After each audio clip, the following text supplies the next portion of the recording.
Space Godzilla. This is Space Godzilla. See how he's Godzilla, but with a yellow thing on the top of his head, and these big crystal protrusions from his shoulder blades, and he's got like, you know, the standard Godzilla spikes, but they're all like crystal. And he's got a super long ass tail tipped with little crystals on the end. He's got a red belly and some horns around his face, around his mouth. So yeah, that makes him Space Godzilla. He is the evil space version of Godzilla, with a pretty complicated origin, I suppose. Now, back in the day, Godzilla fought Biollante, and Biollante was a plant monster made from Godzilla cells and the cells of a rose and the soul of a dead girl. That was Biollante, not this guy. Godzilla fought Biollante and it somehow disintegrated and the particles went into space. And a passing comet or crystal or something interacted with these Biollante particles, and it grew into Space Godzilla. Okay, yeah. It's not the greatest backstory. But, and it's actually the movie that he's in, conveniently titled Godzilla vs. Space Godzilla, isn't really that great of a movie either. And as a monster, he's not really that cool. I mean, he's got some neat powers, but I mean, he comes from a movie that has probably the worst special effects of all the 90s Godzilla movies. Yeah, but we don't watch Godzilla movies for the quality special effects, do we? Well, I guess now we do. The American ones, anyway. Anyway, Space Godzilla. The one thing that bothers me about Godzilla toys is they always have super long tails.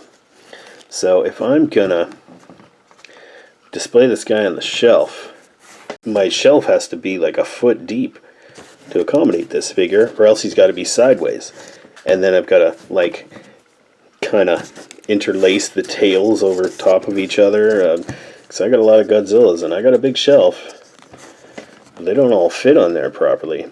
There's like so much wasted space on the shelf to accommodate for this tail. Like, couldn't they just make it bendable and I can swing it around and I can just like sit right here, and then I only need a shelf that's like that big? You're a pain in the ass, Space Godzilla. Just telling you that right now. Electro. Don't you remember the 60s Spider-Man cartoons with this guy with a, you know, it looks like a cardboard star on his face, and he shoots lightning bolts, and he's got lightning bolts on his costume, and he can ride on like power lines and yeah, electric based powers. He comes with this like Emperor Palpatine lightning. He also comes with regular hands, which they're in a box. I put them away somewhere. But I mean, these hands come off, and then you just pop the other ones right in there. Common feature on most Marvel Legends figures and Star Wars Black Series as well. It's Hasbro, eh?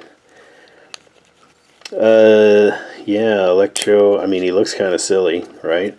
He's got a big star on his face, but he's recognizable. He's not just some blue guy, like in the horrible Amazing Spider-Man 2 movie. You know, no diss on Jamie Foxx and his portrayal of the character, but he looked really dumb. But, I mean, I don't think they would have went with this particular outfit, just because of this is... Like, that can't be convenient when you're fighting Spider-Man. Like, can you see very well out of that? I suppose. He doesn't need to see. He's got the powers of electricity. Ooh. I found this guy. Actually, he came with a bunch of... I bought a bunch of Ninja Turtles, and this guy was in the bag with them. This is not a Ninja Turtle. Well, he ain't no turtle, that's for sure.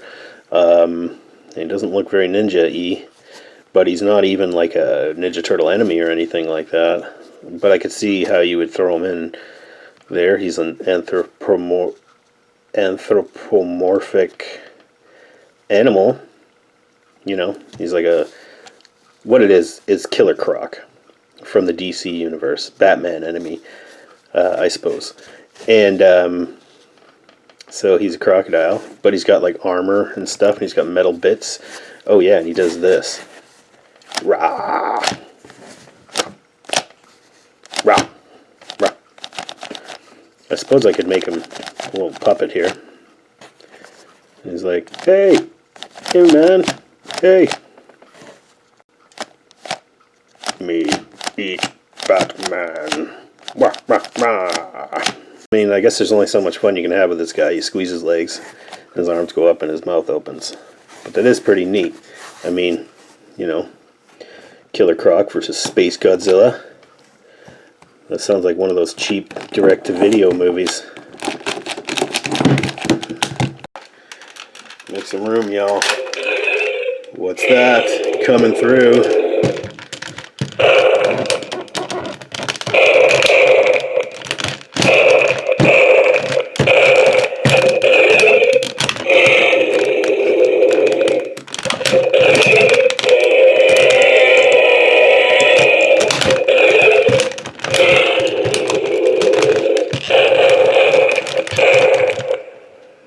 Anyway, that's a Jurassic World Stomp and Chomp T-Rex. Gotta zoom out, get this guy on frame. He's just gonna sit right in front of those dudes. Yeah, Stomp and Chomp and T-Rex makes all the noises. Yeah. All you gotta do is somehow manipulate his feet, and then he starts roaring and stomping and making stomping sounds. It's a pretty cool toy. I got it at a thrift store, so I didn't pay full value for this guy or anything. But you know, it's a pretty good dinosaur toy, I gotta say. Maybe a little bit better quality than the Jurassic Park ones from like 20 years earlier. But yeah, you know, this would have been from the first Jurassic World movie. It's kind of hard plastic. He's got like a rubbery tail.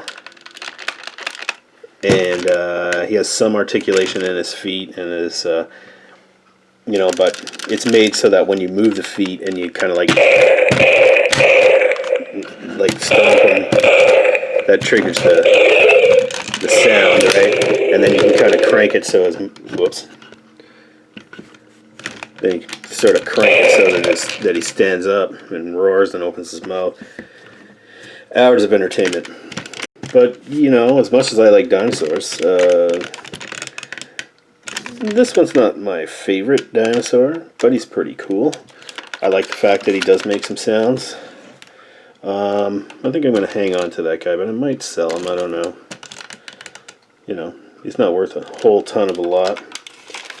The vintage Jurassic Park one would probably fetch more. However, this one, yeah, he's in good shape. Looks nothing like what scientists now believe that a T-Rex actually looked like. But hey man, it's a dinosaur. What do you want? This is freaking cool. Then I have this guy. This, I'm very proud of this. Got a really good deal on this guy. He's from about over 10 years ago. He is limited edition 2006 Wizards of the Coast Gargantuan Black Dragon. Now he was released for the Dungeons & Dragons miniatures game back in the day, 14 years ago. But is an amazing set piece enemy, big bad guy, big bad evil guy. He's pretty large, considering the scale that he's sculpted in.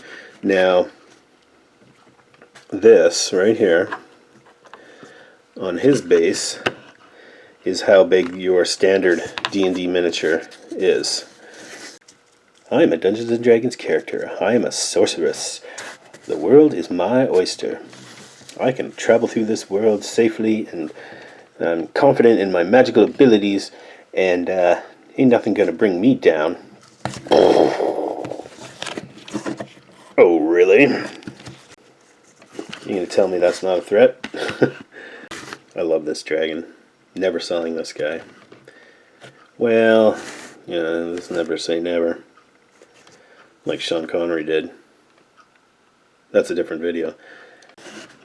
Here we go. We got a pretty good selection of, looks like mostly bad guys there. I guess to round out this video, for all these bad guys, we need minions. Yes, minions. This guy's got a banana. They used to like talk and stuff because they've got, I guess they're McDonald's toys. They used to talk and stuff, and you shake them around and they'd go, and they'd make their little minion noises. And I got 4 of them. I don't know if these are the main 4, because one guy's got a pirate outfit on. And this guy's got a banana. And those guys are just standing there like idiots.